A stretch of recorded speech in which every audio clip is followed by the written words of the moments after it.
wabarakatuh. Alhamdulillah wassalatu wassalamu ala sayyidina Rasulillah sayyidina wa maulana Muhammad ibni Abdillah wa ala alihi wa sahbihi wa mawalah wa la hawla wa la quwwata illa billah.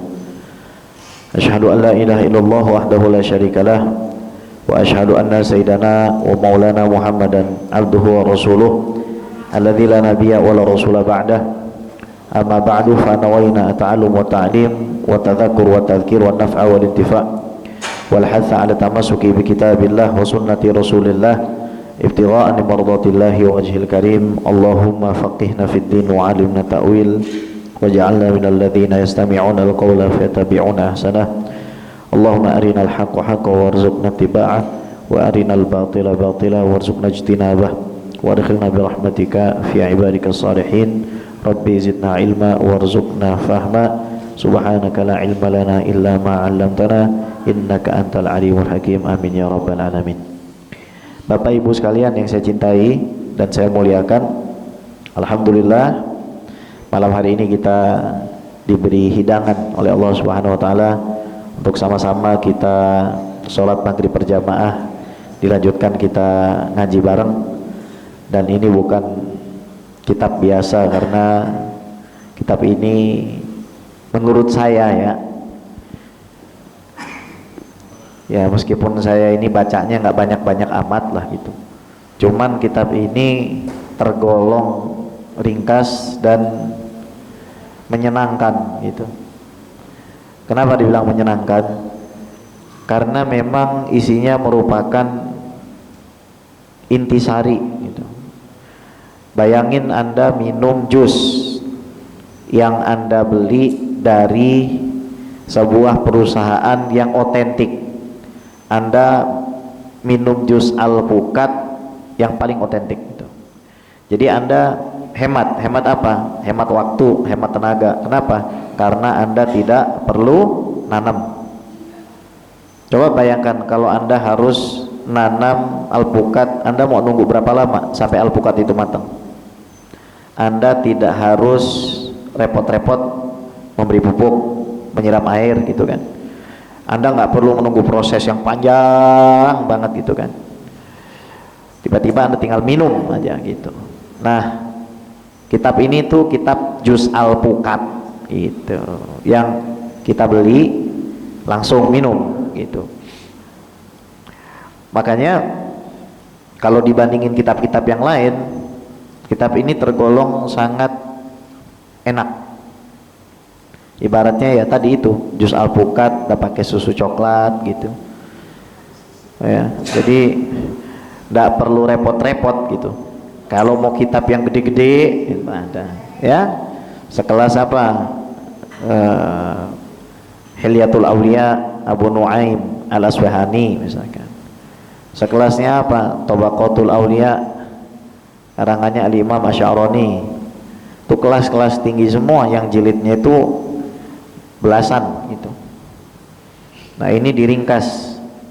Atau Kasyful Mahjubnya Al-Hujwiri, itu lumayan tebal itu, 600 halaman gitu. Dan isinya itu bagi yang kurang familiar ya susah gitu. Maka kitab ini kitab juz alpukat gitu, yang alpukatnya tuh pulen, manis, enak ya, pakai susu gitu. Nah, kita sudah sempat membahas sekilas kemarin tuh deket-deket mau isya ya, bahwasannya nggak masalah orang itu datang belakangan asal dia semangat gitu. Apa maksudnya?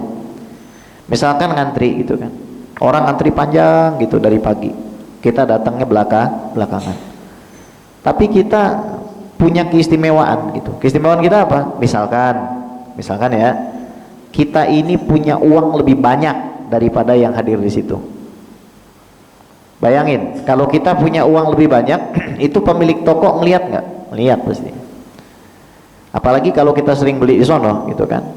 Nah, ini kita datangnya terakhir. Ada yang ngantri dari awal gitu.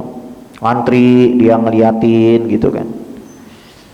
Kita datang terakhir, tapi karena kita punya semangat istimewa, kita disuruh masuk duluan. sama yang punya toko itu. Nah, inilah yang diistilahkan kemarin itu annal ibrata biman sadaq la biman sabaq. Nah, sesungguhnya yang menjadi pertimbangan kemuliaan itu bukan gara-gara orang tuh lebih tua dari kita, ngajinya lebih dulu dari kita, bukan itu. Tapi orang yang dituakan itu diikutin karena dia benar gitu loh. Dan bisa jadi orang yang datang belakangan dari dia itu lebih benar dari yang datangnya duluan. Kita cuma baca satu paragraf kemarin itu ya. Bismillahirrahmanirrahim. Kita baca suratul Fatihah dulu untuk Al-Imam Al-Mujaddid Syekh Ali Jum'ah Muhammad Abdul Wahab hafizahullahu ta'ala wa ra'ah wa nafa'ana bihi wa bi'ulumi fid dharain amin. La hadratin Nabi Sayyidina Muhammad sallallahu alaihi wasallam wa ali baiti thayyibin tahirin wa ashabi ajma'in wal khulafa'ir rasyidin sadatina Abi Bakrin wa Umar wa Uthman wa Ali wa tabi'in lahum bi ihsan bid-din wa lana ma huwa fi birahmatika ya arhamar rahimin wa khususan ila arwahi jami'i sadatina Ali Abi Alawi wa usna furuhim wa khususan la ruhi mu'alif hadzal kitab Syekh Ali Jum'ah Muhammad Abdul Wahhab wa usuli furuhim anallahu yaghfir lahum wa yarhamuhum wa yu'li darajatihim fil jannah wa yanfa'ana bi'ulumihim wa asrarihim wa nafaatihim fid dunya wa dunya wal akhirah wa yarzuqna mahabbatahum wa yatawaffana ala millatihim amin ya rabbal alamin. Syaulillahi lana wa lahumul Fatihah. A'udzu billahi minasyaitonir rajim. Bismillahirrahmanirrahim. Alhamdulillahi rabbil alamin arrahmanir rahim maliki yaumiddin. Iyyaka na'budu wa iyyaka nasta'in ihdinas siratal mustaqim siratal ladzina an'amta 'alaihim ghairil maghdubi 'alaihim waladdallin amin. Jadi baca kitab tuh bacain dulu Fatihah. Ibaratnya kita mau bertamu ke rumah orang, kalau bertamu ke rumah orang jangan tangan kosong, harus ada bawaannya. Nah, kita mau bertamu sama para ulama ya bawain apa? Fatihah. Qala wasta'nasu lidzalika bi anna Nabiy sallallahu alaihi wasallam kana akhiral anbiya fakana imamahum. Jadi tadi kita udah sampaikan ada orang datang belakangan tapi lebih keren gitu. Maka para ulama tasawuf itu beristiqnas, artinya mengambil topangan dalil, bukan dalil sebenarnya, cuman sebagai topangan dalil bahwasanya Nabi Muhammad SAW ini adalah Nabi yang terakhir. Datangnya belakangan nggak? Ya kan? Duluan mana? Nabi Adam. Tapi siapa yang jadi imam? Saya mau tanya, kalau sholat Jumat imamnya datang duluan atau belakangan? Khotibnya datang duluan atau belakangan? Nyambung nggak? Nah ya, jadi nggak mesti yang datang belakangan itu cemen gitu, maksudnya begitu. Nanti hikmahnya apa? Hikmahnya ada ya, sabar, tenang. Hadzal makna muhimmun jiddan fi tajdidil himmah. Makna ini penting, sangat penting di dalam memperbaharui semangat. Wa ikhraji ahlil ma'siyah min halil haraj. Memperbarui semangat. 1, 2 apa? Mengeluarkan ahli maksiat. Anda tahu ahli maksiat? Tiada hari tanpa maksiat. TTM. Bukan teman tapi malas. Bu, tahu TTM? Bukan teman tapi malas. Ya. Tiap hari maksiat. Tiap ada kesempatan maksiat aja nih orang. Jadi ngeluarinnya gimana? Kita kasih tahu. Biar kata kamu sekarang maksiat, kamu masih punya kesempatan ngalahin orang yang seumur hidupnya beramal soleh. Kalau kamu benar, syaratnya itu. Ya percuma kalau kita sampaikan begitu, rupanya tuh orang malah berleha-leha min halil haraj wa syu'uril mudhil bil ithmi, dan mengeluarkan dia dari perasaan yang hina dengan dosanya. Begini hadirin ya, orang itu nggak boleh cuma takut sama Allah. Bahaya, demi Allah saya bersumpah, bahaya orang itu kalau cuma punya takut sama Allah tapi nggak punya harap sama Allah. Bisa putus asa dia dari Allah. Udah dosa saya udah banyak, saya takut diazab, disiksa, dihantam segala macam. Wah, kalau begitu saya percuma saya kalau ibadah. Habis nggak dia orang? Kan saya nggak tahu Allah ngampunin saya apa enggak. Wah, kacau nih kalau sudah begini. Ketakutan nih orang, saking takutnya putus asa. Yang ketawa siapa? Setan. Makanya hati-hati, jangan jadi kawannya setan. Siapa kawannya setan? Yang suka memandang rendah kepada ahli maksiat. Kita senang dengan keadaan kita yang katakanlah lebih selamat secara lahiriah dari dia sekarang, karena belum garis finish. Kita menang start misalkan 100 meter, belum tentu dia kalau ngebut bisa ngalahin kita. Kita kalau lambat ya kalah sama dia, kan begitu. Jangan kita anggap dia startnya aja telat, 100 meter belakang saya nih, cemen nih. Siapa yang bilang? Dia ngebut. Ingat nggak dulu cerita kelinci, Bu, lawan kura? Kelincinya ngapain? Tidur di bawah lah. Kita kalau ngerasa saya deh, ngerasa gitu, Habib guys udah ngajar di mana-mana, dipanggil di mana-mana, terus saya berhenti belajar, saya berhenti beribadah, ya kalah sama bocah tadi yang cekikikan, Bu. Tuh bocah yang tadi cekikikan bisa jadi nanti jadi ulama. Kita yang udah tua-tua begini, kalau kita ngerasa puas sama ibadah kita, kalah. Terserah mau umurnya berapa, kalah. Gak bisa begitu, kalah. Kita harus semangat gitu, jangan sampai ini maknanya apa? Fastabiqul khairat itu maknanya ini.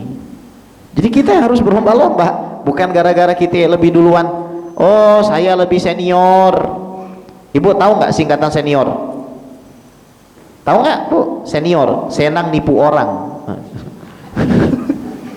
Ya kan? Hati-hati, Bu. Jadi mimma yuhbitul abda, orang kalau udah ngerasa dosanya banyak, Pak, Bu, tiap hari mabok. Anda tiap hari ke masjid, Anda punya tetangga tiap hari mabok, tiap hari, mohon maaf, tiap hari zina, naudzubillah, tiap hari ngomongnya kasar, mohon maaf, badannya penuh dengan tato, terus kita sibuk ngeliatin dia, petenteng kita begini, saya lebih hebat, habis clean, bersih, nggak ada sisanya. Di mata Allah kita udah jadi nol. Saya lebih mulia dari bocah kecil yang teriak-teriak. Kata siapa, Bu? Itu bocah seandainya bunuh orang nggak masuk neraka tuh orang, anak kecil tadi tuh. Seandainya bunuh orang tuh nggak masuk neraka. Kenapa? Belum, Mbak. Nah loh. kita nggak pernah bunuh orang. Sholat kita rakaat pertama ingat sendal, rakaat kedua ingat hand, rakaat ketiga lupa rakaat berapa. Coba tadi Ustadz Andri ini baca rakaat pertama baca surat apa? Ayo. Rakaat kedua baca apa? Itu rakaat kedua tadi yang alam masuk tuh. Yang mana yang kedua? Yang laki-laki nggak dijawab, Bu. Berarti ibu lebih khusyuk dari kita. Coba bayangin. Tapi ibu diuji di sini. Kenapa? Kalau ibu ngerasa lebih baik dari yang laki gara-gara ibu hafal suratnya, habis. Nah, ya kita balik lagi ke sini. Wa yaqta'uhu an maula. Jadi orang nih maksiat mulu gitu kan, karena dia ditakut-takutin terus, kamu ini ahli neraka, terusin aja kayak gini, kamu masuk neraka, pusing dia. Kalau saya caranya kayak gini percuma juga dong saya sholat, dosa saya banyak. Fa idza alima anna sidqa fi suluki ilal haqqi yutwi lahul masafat wala rubbama jawaza biha man sabaqahu fi tariq in ba'athat himmatuh. Lihat, kalau nih orang diajarin, lihat, dosamu kan banyak, tapi kalau kamu jujur dalam hatimu, jujur kamu pulang kepada Allah saat ini juga, kamu itu bisa memotong jarak. kamu bisa balap saya, kamu bisa balap saya kalau kamu benar. Dari sekarang itu harusnya ucapan kita kepada tuh orang. Bukan kita merasa kalau dia ini kecil dari kita, siapa yang ngajarin kita begitu. Naudzubillah, naudzubillah, naudzubillah, naudzubillah. Turun kita, derajat kita turun, semangat kita turun. Kenapa? Ya, rubbama aradka suhbatuka man huwa aswa halan minka al ihsana minka. Bisa jadi kedekatanmu dengan orang yang keadaannya di bawah kamu menampilkan seorang kamu itu orang yang baik, padahal kamu bukan orang yang baik. Karena kita begaulnya sama orang yang kelihatannya di bawah kita, tapi belum tentu. Bisa jadi dia semangat, kalau gitu saya punya potensi buat ngalahin dia nih, kalau saya bener-bener nih. Oh iya, yang umurnya katakanlah 40 tahun 40 tahun gitu, males-malesan dia ngajinya, Bu, belajarnya males-malesan, ngajinya males-malesan. Ini orang umur 35 tahun baru masuk Islam. Tahun pertama dia belajar Quran, fase. Tahun kedua dia mulai ngapalin, fase. Tahun ketiga dia belajar bahasa Arab. Tahun keempat dia bergaul sama para ulama, pergi kemana-mana, nulis. Tahun kelima dia mulai ngapalin hadis. Nih yang baru 5 tahun masuk Islam, karena dari awal disuntik prinsip yang benar, kamu bisa mengalahkan saya kalau kamu benar, jujur kamu sama Allah Rabbul Alamin, pulangnya kamu jujur, ngikutin yang benar, kamu bisa mengalahkan saya. Kalah, Bu, yang 40 tahun muslim dari lahir dengan yang 5 tahun baru mu'alaf. Kalau dijujur, dengan catatan apa? Ngikutin ulama-ulama yang benar, ahlu sunnah wal jamaah. Jangan ngikutin yang lain. Makanya saya punya guru Syekh Yusri Rusdi Jabar Al-Hasani mengatakan, orang Wahabi itu nggak mungkin jadi wali, orang Syiah juga nggak mungkin jadi wali. Kenapa? Loh, sumber daripada ilmu kewalian itu dua, nyambung ke Rasulullah lewat dua. Satu jalur Sayyidina Ali, satu lewat jalur Sayyidina Abu Bakar. Anda kalau benci dua-duanya nggak bisa sampai ke Rasulullah. Makanya ini akidah, Bu. Cinta sama Sayyidina Abu Bakar, Sayyidina Umar, Sayyidina Ali, Sayyidina Utsman, Sayyidina Tolhah, Sayyidina Zubair, Sayyidina Sa'ad, Sayyidina Sa'id, Sayyidina Abdurrahman bin Auf, Sayyidina Abu Ubaidah ibn Jarrah, itu wajib. Kenapa? Nabi yang bersaksi kalau 10 orang itu pasti masuk surga. Sekarang orang Khawarij mengafirkan Sayyidina Utsman, mengafirkan Sayyidina Ali. Lihat, hafal Quran, banyak di antara mereka hafal Quran, bukan ngapal Quran.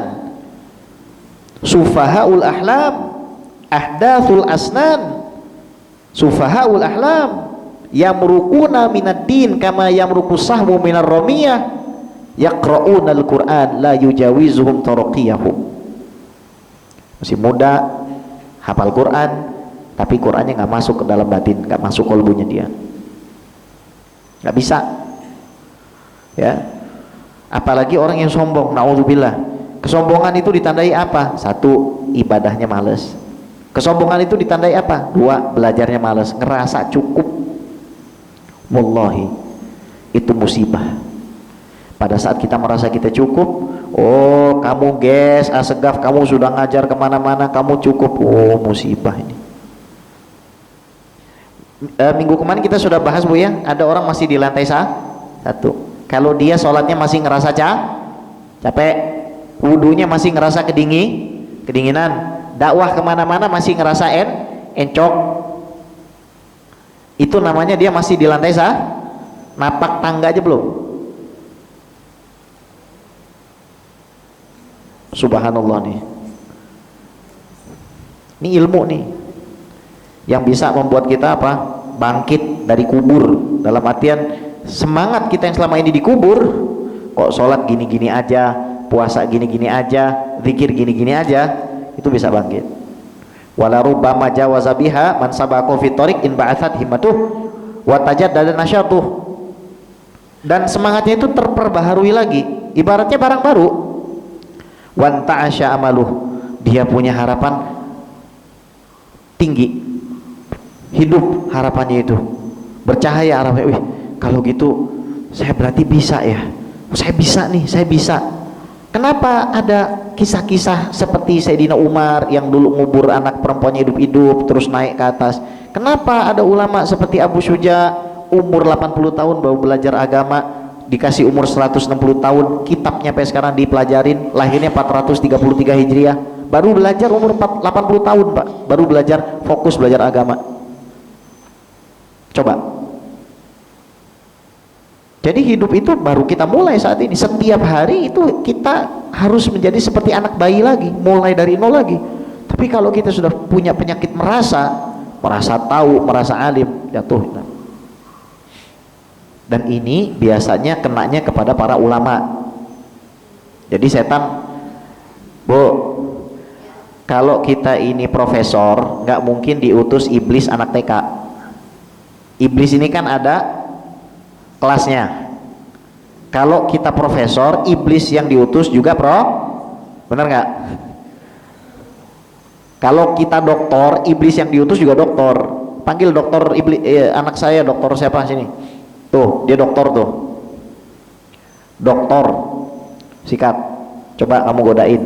Nih caranya, nih plan, nih rancangan. Kayak mau bangun asalam nih, ada rancangannya. Nih rancangan buat menggoda Mas Andri.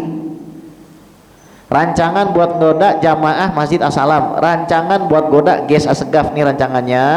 Kamu terapkan. Godain kita. Naudzubillah, naudzubillah. Ya, Nabi saja lagi sholat baca a'udzubillahi samil alim minasyaitonir rajim. Doa Nabi itu lagi sholat, minta perlindungan dari godaan kita lagi sholat. Wa aqbala Allahi ta'ala min jadid, maka nih orang yang tadinya ahli maksiat, dia menghadap kepada Allah seolah-olah dia adalah bayi yang baru lahir. Masya Allah ya. Idzan kullu sa'in wasairin fi hadha tariq innama yuridun Allah subhanahu wa ta'ala fallahu huwal maqsudul kul. Maka daripada itu, semua orang yang berjalan di jalan ini, baik jalannya baru sehari atau sudah 40 tahun, maka mereka semua adalah cuma mengharapkan Allah subhanahu wa ta'ala, nggak mengharapkan sedikit pun apapun. Bapak Ibu, kita diuji sama Allah, hati kita mengharap sesuatu dari manusia. Bapak Ibu sekalian, gak ada yang luput dari ujian itu. Gak ada yang luput. Bahkan Nabi Muhammad SAW saja diuji begitu. Ya Muhammad, laqad kasarta asana, kamu sudah pecahkan tongkat kami. Maksudnya apa? Itu adalah ungkapan figure of speech bahwasanya Muhammad, kamu sudah menghancurkan adat istiadat nenek moyang kami. Kalau kamu miskin, agnainaka. In kunta fakiran agnainaka. Kalau kamu miskin, kami akan kasih kaya kamu. Kalau kamu pengen perempuan, kami akan kawinkan kamu dengan yang paling cantik. Kalau kamu pengen jabatan, kami akan jadikan pemimpin kamu itu. Nabi Muhammad digoda apa begitu? Coba, apalagi saya, apalagi kita digoda. Harus jaga keikhlasan, sehingga akhirnya kita nggak melihat apapun kecuali Allah Rabbul Alamin. Masing-masing kita tahu, kita pernah mendapatkan musibah apa dan lain sebagainya, nahan diri, sabar. Jadi kalau dibahasakan oleh Syekh An-Nazaftawi, seorang ulama Al-Azhar, Dr. An-Nazaftawi, murid Syekh Ali Jum'ah nih, beliau itu membahasakan ini adalah skill, keahlian seorang anak manusia untuk mengerti posisinya di hadapan Tuhannya. Ini bukan sembarangan, Bu, ini keahlian. Ini bukan ngawang, ini keahlian, dipelajari keahlian ini, sehingga ketika seseorang ini berhadapan dengan satu cobaan, satu musibah, dia bisa tahu ini maksud Tuhan saya apa. Ini keahlian ini, dan dipelajarinya tentu saja dengan guru-guru yang ahli, mereka yang mengarahkan. Makanya di dalam thariqah Syadziliyah dan juga semua thariqah sebenarnya isqatu tadbir wal ikhtiyar, meninggalkan perasaan, mengandalkan kepada usaha. Saya ulangin, meninggalkan perasaan, mengandalkan kepada usaha dan upaya kita itu.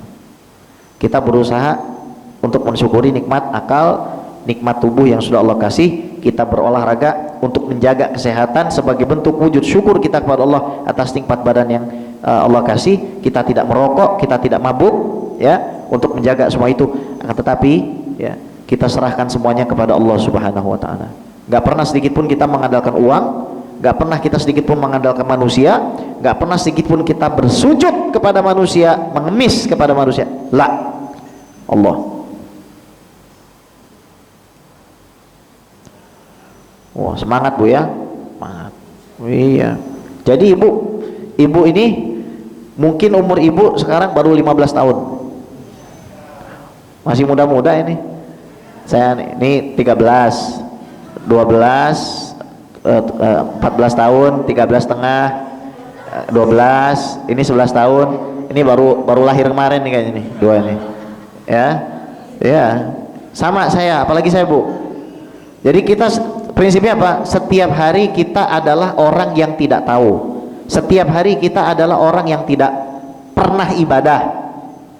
Setiap hari kita adalah orang yang miskin dan kita ini nggak punya apa-apa. Gini, kalau kita tahu kita nggak punya apa-apa dan kita miskin, otomatis kita pasti akan bekerja. Tapi kalau kita sudah merasa, saya punya majelis taklim, saya pernah belajar di sini. Oh, kamu nih. Oh, merasa, akhirnya dia nggak naik, dia berhenti di sini. Kawannya pemabok Pak, pemabok, tapi dia dikasih tahu, ketemu guru yang bener, kamu bisa naik dia. 20 tahun ketemu, bingung. Ini kawan saya yang dulu mabok ya, kok jadi hafal Quran ya? Ya ente di sini terus mikirin pujian orang terus, mikirin ejekan orang terus, lah dia ini nggak peduli, naik di atas baru. Makanya banyak orang yang ketahuan karomahnya kalau dia meninggal.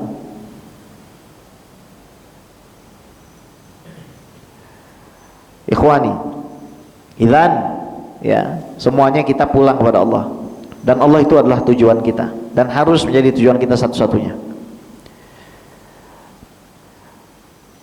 Badan kita ini jangan sampai nggak antum ajak ngobrol. Badan ini semua bisa diajak ngobrol. Gimana ngajak ngobrol badan? Dalilnya mana? Badan ini loh Bu, Pak, saling ngobrol. Idza asbaha ibnu Adam fa inna kull a'dha tukaffiru lisan. Semua anggota tubuh ini mengafirkan daripada lisan. Tubuh ini ngafirin lisan. Maksudnya apa? Tunabbihuhu, ngasih tahu dia, lisan, ya lisan, ittaqillah fina fa inna ma nahnu bika. Lidah, kamu tuh harus takut kamu sama Allah. Kamu takut kamu sama Allah. Lidah, kamu takut sama Allah. Urusan kami tergantung kamu. Fa in istaqam tastaqamna wa ini wajadna. Kalau kamu lurus kami lurus, kalau kamu bengkok kami bengkok. Ajak ngobrol lidah. Kita ini mau masuk surga sama-sama, otak biar nggak sesat, ajak ngobrol. Kamu nggak mungkin saya masuk surga tanpa kamu. Kamu nggak mau kan disiksa di neraka? Nggak mau kan kamu direbus? Lidah yang suka gibah tuh, ajak ngomong. Kamu susah dibilangin, susah kamu dibilangin. Masih suka gibahin orang, suka ejek orang. Kamu nggak mau masuk surga. Nggak mungkin saya juga masuk surga kalau nggak sama kamu. Kamu jaga kamu lidah. Takut, yuk sekarang kita sama-sama seluruh tubuh. Mohon maaf, kemaluan aja ngomong. Takut kamu sama Allah. Mata aja ngomong. Kamu kan sudah banyak melihat maksiat ya. Kenapa kamu nih ngantuk kalau diajak baca Quran? Takut kamu sama Allah. Kenapa kamu selalu ngantuk kalau diajak ke pengajian? Ajak mata nih ngomong Pak, kasih tahu sama dia. Semua nih nurut harusnya sama perintah kita. Ini yang disebut apa oleh Profesor Dr. Muhammad Said Ramadan Al-Buti, tarbiyah.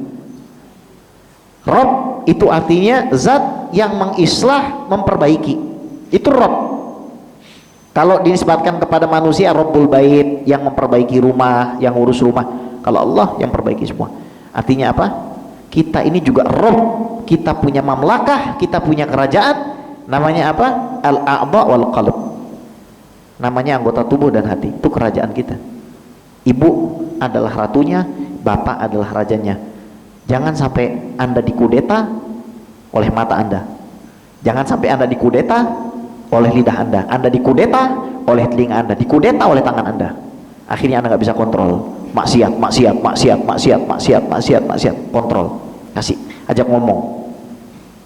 Saya masuk surga nggak mungkin nggak sama kamu, harus sama kamu. Kamu yang benar. Ikhwani, wa anna hadfa hadha tariq huwa an nata'allam al-adab ma'allah. Dengar.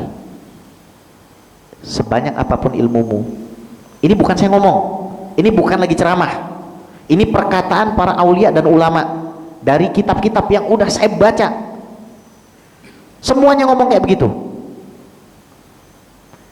Sebanyak apapun ilmu kamu, kalau ilmu kamu itu nggak mengajarkan kamu etika sama Allah, nol kamu. Ilmu apapun, ilmu matematika, ente pinter matematika, ente nggak punya akhlak sama Allah, nol ente. Pinter arsitektur, nggak punya akhlak sama Allah, nol. Dulu ada kisah seorang pemuda, dia jatuh cinta dengan seorang wanita yang juga cinta sama dia, dipertemukan sama Allah. Perempuan ini udah nafsunya luar biasa, mengatakan, aku ingin menciummu, tubuhku ingin memelukmu. Kata laki-laki itu apa? Aku juga. Terus kata perempuan, apa yang menghalangimu? Tidak ada yang menghalangiku kecuali firman Allah SWT. Sungguhnya di hari kiamat orang-orang yang saling mencintai akan bermusuhan, dan aku tidak mau bermusuhan denganmu. Coba bayangin. Ikhwani, ini Allah Subhanahu wa ta'ala.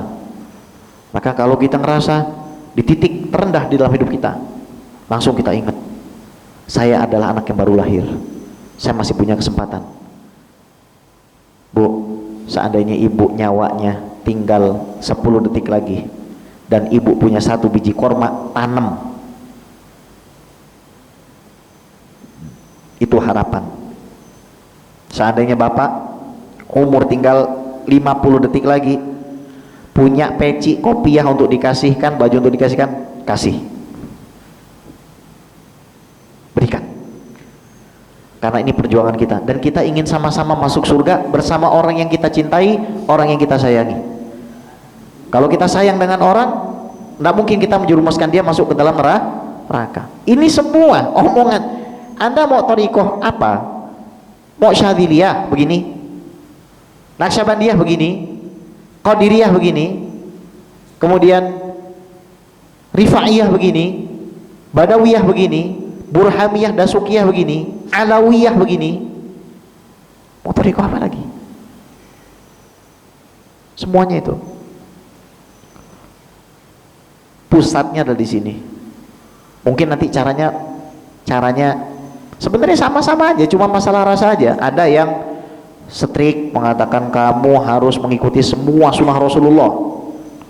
Makanya kemarin di haulnya Walid yang ditanya Dr. Abdurrahman bin Muhammad Asghar tuh, yang ditanya apa? Bahasa orang Jakarta, lu pada bawa siwak nggak? Yang ditanya itu, ini sunnah Rasul, lu pada bawa siwak nggak? Itu yang ditanya. Ini barang peninggalan Rasul, kenapa lu tinggalin? Harga cuma 7.000 perak. Saya beliin ya. Nah, saya beliin. Besok nyampe di sini. Siwak, tar lu. Ya, saya beliin 100. Ya Bu. Nanti tinggal dibagiin sama jamaah. Saya beliin 100 siwak. Mau nggak? Tahu cara makainya nggak? Nih, lihat. Di atas kelingking, di atas jempol, bentuk angka 8. Bismillah. Niat, ya Allah, saya niat bersiwak untuk mengikuti sunnah Nabi Muhammad SAW. Bagusnya ditutup supaya sopan, ya. Ini sunnah Nabi. Ya, jangan ditinggalin. Baik. Itu Naqsyabandi begitu modelnya. Naqsyabandi begitu. Yang betul-betul Naqsyabandi ya begitu. Nggak lepas dari sunnah, Bu. Nggak lepas dari sunnah. Keras, strict. Kamu aku cinta sama Allah ya ikutin Rasulullah. Semua sunnah Rasulullah kamu jalanin. Itu Naqsyabandi strict dia. Kalau Syadzili lembut. Tapi dari cara berzikirnya beda nanti. Kalau Syadzili zikirnya keras, kalau Naqsyabandi zikirnya pelan. Kalau Naqsyabandi zikirnya sambil pegangan gitu kan, sambil berdiri pegangan. Kalau Naqsyabandi zikirnya melingkar. Kalau Alawiyah, Thariqah Alawiyah kumpul di majelis, baca kitab, habis itu baca apa namanya? Manaqib, kemudian diawali dengan Maulid Nabi, baca Wirdul Latif gitu kan. Masing-masing tuh ada kelebihannya, termasuk acara-acara haul. Acara-acara haul tuh diperingati kenapa? Untuk mengenalkan kita kepada contoh. Karena zaman sekarang orang yang masih hidup sulit dicontoh, maka contohlah orang yang sudah meninggal. Nah, itu yang patut dicontoh. Habib Abdurrahman bin Ahmad bin Abdul Qadir As-Segaf itu ketemu Rasulullah mulu kerjanya, ketemu Syekh Abdul Qadir mulu. Ini bukan orang ngimpi di siang bolong, orang alim betul, karangannya banyak, ilmunya luas, diakuin para ulama dari dalam dan luar negeri. Bukan orang awang-awang lihat jin kemudian dianggap itu Nabi Muhammad, dianggap itu Syekh Abdul Qadir. Bukan, ini bukan orang sembarangan. Tapi berapa banyak di antara kita yang kenal sama Habib Abdurrahman? Nah, coba. Jadi kenal dengan begini, orang yang nggak kenal bapak-bapaknya di dalam agama ini, dia adalah orang yang buta. Ada orang bilang, kan ngikutin Rasulullah. Lu sampai ke Rasulullah jalur mana? Kali deres. Ikut sahabat, ente sampai ke Rasulullah tuh jalur mana? Lewat siapa? Terus yang nyampaikan ente itu dia lewat mana jalurnya? Nyambung.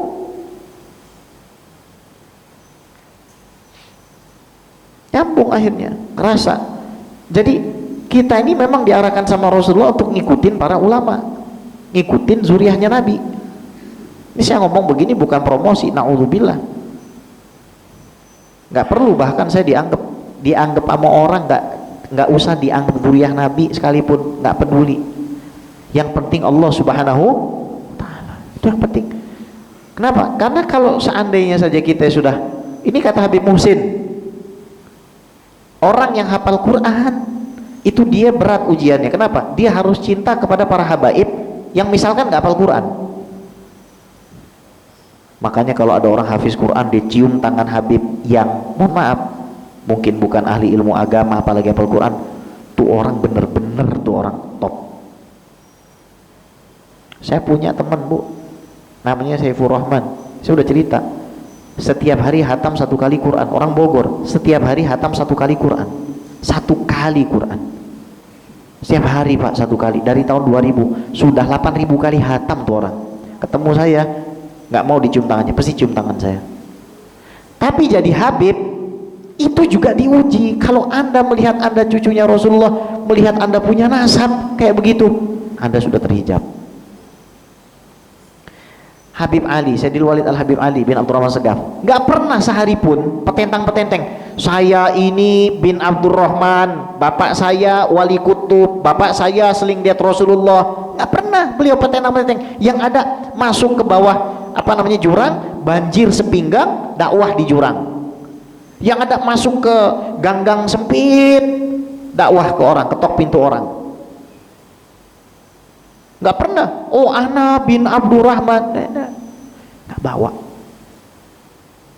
Makanya Imam Jalaluddin As-Suyuti itu ngasih syairnya bagus dalam Asbah wa Nadhair. Apa kata beliau? Lasna wa in kunna dawi hasabin yauman alal ahsabi nattakil nabni kama kanat awailu natabni wa naf'alu mithla ma fa'alu. Kami, meskipun orang tua kami ini orang-orang yang mulia dengan ilmu, dengan akhlak, dengan sedekah, dengan pengabdian, tapi satu hari pun kami nggak pernah petentang-petenteng bawa nama orang tua. kami membangun kemuliaan kami sendiri sebagaimana mereka membangun kemuliaannya dengan cara kami melakukan apa yang mereka lakukan. Nggak bisa. Kalau orang tuh jadi habib, dia harus betul-betul cinta kepada umat Nabi Muhammad. Ini semua habaib sepakat. Semua habaib sepakat. Itu yang terjadi. Lihat Habib Taufik bin Abdul Qadir As-Segaf, anaknya siapa beliau? Putra seorang wali. Tapi nggak pernah sehari pun bilang, anak putranya Abdul Qadir. Nggak pernah. Anak cucunya Fulan. Anak enggak. Tapi membangun dari bawah. Apalagi, mohon maaf, kita yang orang tuanya bukan siapa-siapa, jangan ngerusak silsilah itu. Jangan malah kita rusak itu nasab kita yang mulia yang Allah kasih, kita rusak. Berarti apa? Oh, saya ini bisa menjadi teladan bagi keluarga saya. Saya punya keluarga dari ke atas, ini nggak pernah ada orang yang belajar ilmu agama. Tiba-tiba saya sekarang Allah muliakan belajar ilmu agama, jadi imam di masjid, baca Quran di masjid, saya rajin pengajian, saya punya uang, saya sedekah. Oh, ini bisa menjadi contoh buat anak cucu saya. Jadi nanti diceritakan, oh ini nenek kamu dulu suka banget, dia itu ngasih anak yatim. Nenek kamu dulu itu orangnya nggak pernah marah. Nenek kamu dulu itu orangnya dermawan. Nah, bagus nggak? Bagus. Kakek kamu masya Allah dulu. Tapi kalau kita petetang-petenteng, nyakitin tetangga, pelit, waduh, rusak. Biar kata orang tua ente wali. Tapi kalau ente pelit, kalau ente bakhil, kalau ente durhaka sama Allah SWT, mayanfa, nggak ada manfaatnya. Dan ini teguran buat saya pribadi. Cuma. Jadi kita membangun apa? Membangun sejarah. Bukan buat orang lain dulu deh, bukan. Buat kita punya keluarga kecil dulu. Kita bangun itu sejarahnya itu. Wa annal adab ma'allah innama yakun, ya. Ini kunci. Tadi kita udah belajar bahwa percuma orang belajar ilmu agama, belajar bukan ilmu agama kalau ternyata nggak beradab kepada Allah. Oke. Nah, sekarang lihat apa yang dimaksud belajar adab ini. 1, taubat. 2, tawakal. 3, mencintai apapun karena Allah. 4, benci kepada apapun karena Allah, dengan ibadah kepada Allah, hanya minta pertolongan kepada Allah, bilisti'anah billah wa bithiqati bima fi yadillah, dan percaya semua yang ada milik Allah. Ini kalimat jangan disepelein. Ini kalimat saya gampangin, tapi jangan disepelein. Jangan pakai cara ente, itu aja. Menyelesaikan masalah jangan pakai cara ente. Ini omongan orang-orang gede semua. Ini anak sederhanain aja nih. Jangan pakai cara ente. Cara yang bisa menyebabkan ente terluka, cara yang bisa menyebabkan ente tersakiti, khalas. Udah. Urusan ente udah selesai, clear. Sisanya pasrahkan kepada Allah Subhanahu wa taala. Allah akan berikan jalan. Ente nggak usah takut. Tapi kalau kita nggak percaya sama Allah, takut kita sama Allah, susah. Ya. Ila ghairi dzalika mimma fasalnahu wa nufassiluhu insyaallah taala syai'an fa syai'an hatta nata'allama al-adab Allah, yang mana akan kami perincikan lagi satu persatu sampai kita bisa belajar adab kepada Allah Subhanahu wa taala. Wallahu taala a'la wa a'lam. Hadirin wa hadirat, silakan yang mau bertanya.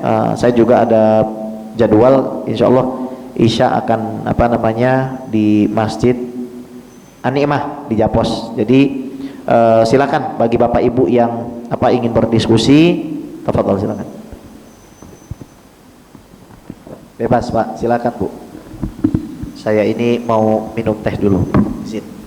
Boleh Bu ya minum teh, boleh ya? Boleh.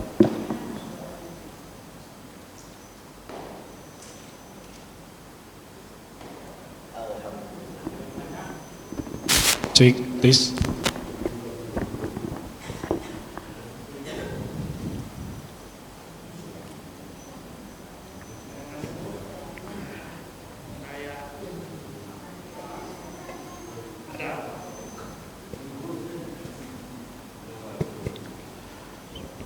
Assalamualaikum warahmatullahi wabarakatuh. Waalaikumsalam. Ibu baru lulus SD ya kayak? Masih muda banget Bu, Masya Allah Bu. Masya Allah, awet muda panjang umur ya Ibu ya. Alhamdulillah. Insya Allah ahli surga. Amin, Insya amin Allah. ya Allah Pak Ustadz. Amin Terima amin. kasih. Silakan silakan Bu. Ini tadi Pak Ustadz Alhamdulillah ya akan membagikan siwak ya. Iya. Mungkin saya akan tanya bagaimana kalau yang wanita cara penggunaannya gitu. Apa bukan wajib sebetulnya sunnah Nabi ya. Iya. Untuk ibu-ibu bagaimana? Iya sama Bu, itu disunahkan buat siapa saja. Jadi mau sholat kata Rasulullah, asiwak matharatun lil fam wa mardatun lirabb wa mubghid lisyaitan. Siwak itu adalah keridhaan Allah. Siwak itu adalah kesucian bagi mulut Anda, dan siwak adalah sesuatu yang dibenci oleh setan. Kemudian orang yang sholat dengan siwak tuh pahalanya 70 kali lipat lebih banyak dari orang yang tidak pakai siwak. Besok insya Allah sampai, kalau ada 100 ya, moga-moga ada. Izinkan saya Bu, izinkan saya menolong diri saya dengan memberi hadiah. Saya ini bukan nolong ibu sebenarnya, bukan nolong bapak, saya sedang nolong diri nyelamatin diri saya dengan cara memberi hadiah kepada bapak semoga diterima lah gitu, amin ya. Ya silakan yang mau ya. Ya.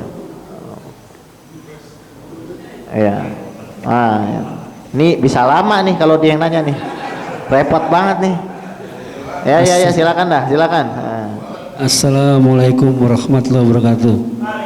Asyhadu an la ilaha illallah wa la syarika lahu mulku wa hamdu wa yumiitu wa huwa ala kulli syai'in qadir. Nah.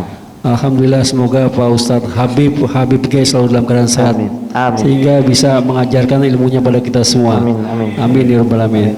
Pak Ustadz, saya biasa juga pakai siwak. Tapi gigi saya kan banyak yang bolong nih karena udah umur. Nyopot sendiri giginya. Tapi kalau saya buat ujungnya dilancipin boleh nggak Pak Ustadz? Pak Habib. Gimana? Kalau ujungnya dilancipin. Ujungnya? Boleh. Baik. Siwak ini kriterianya 3. Jadi kalau Anda punya 3 ini, Anda bisa gantikan siwak. Meskipun kayu arok ini lebih utama. Yang pertama, bikulli khoshin, barangnya kasar. 2, muzilin lil qalhi, bisa menghilangkan kerak kuning. Kasar berarti, mohon maaf ya yang nyebut merek, Listerin, obat kumur, itu nggak bisa dijadiin siwak. Muzilin lil qalhi, menghilangkan kerak kuning. Tohir, suci. Jadi pakai sikat gigi itu bisa, tapi niatnya gantiin siwak. Pas lagi kita sikat gigi, niat kita buat apa? Siwak. Meskipun ini lebih utama. Makanya ada beberapa perusahaan berusaha untuk menggabungkan teorinya, akhirnya bikin pasta gigi merek Tuh. Baik, udah mau azan ya? Azan jam berapa? Oh belum, iya dah belum dah. Siap, silakan. Ya.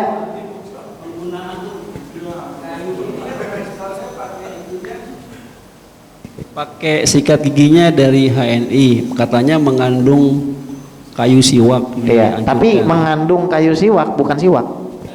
Bukan. Ya, Jadi beda pahalanya. Beda banget. Kalau biasa pakai sikat gigi siwak, kalau pagi kan ada busanya. Iya, sikat gigi ya. Lebih mantap mungkin. Lebih mantap itu begini. Kalau di kamar mandi sikat gigi kumur. Tapi ini jangan pernah tinggal. Pakai itu lagi setelah mau sholat. Iya, mau sholat, mau ngaji, pegang ini dulu kan. Sekali satu lagi Pak Habib. Ya. Kalau Habib Kribo tuh bener bukan Habib, bukan sih Pak? Habib Ridho apa? Habib Kribo yang Habib Kribo yang suka nongol-nongol di WhatsApp. Saya nggak kenal. Gini. Asegaf nih banyak. Dia marga termasuk yang paling tinggi, paling atas. Banyak yang marganya Asegaf. Cuma gini Pak, yang marganya Sihaan ini nggak semuanya ini orang Muslim atau orang Kristen gitu loh. Jadi gini Pak, tadi sudah saya sampaikan, anak yang nggak tahu orang tuanya di dalam jalan hidupnya, ini namanya anak yang buta. Man lam ya'rifil aba wal ajdad fit thoriq fahuwa a'ma. Jadi nih orang marganya asegaf misalkan tapi nggak ngikutin para habaib dari Hadramut. Berarti ini orang tahu rumah, tahu dia rumah dia di Hadramut, tapi nggak tahu jalan pulang. Akhirnya ikut Iran. Jadi Syiah. Habib melenceng berarti ya. Oh jangan ngomong melenceng. Tapi kita wajib cinta. Kenapa? Karena dia tetap cucu Rasulullah. Ngomong ente cucu Rasulullah, ente pulang, ente kan asegaf. Asegaf itu kan dari Hadramut. Hadramut itu kan ahlus sunnah wal jamaah, akhlaknya mulia. Ente balik dia pulang kampung, jangan main di kampung orang. Gitu cara ngomongnya. Ana cinta sama ente wan Habib, panggilnya Habib. Ana cinta wan Habib sama ente. Wah ente asegaf, ente punya kakek-kakek asegaf. Ente pulang, jangan main di kampung orang. Kampung ente di Hadramut, ngapain ente di Iran? Ngapain ente di Saudi? Kampung ente di Hadramut. Gitu caranya. Iya, Jangan dibilang melenceng. Kasihan Rasulullah nanti ya, cucunya antum bilang melenceng ya. Kurang lebihnya saya mohon maaf. Sampai jumpa di pertemuan berikutnya. Assalamualaikum warahmatullahi wabarakatuh.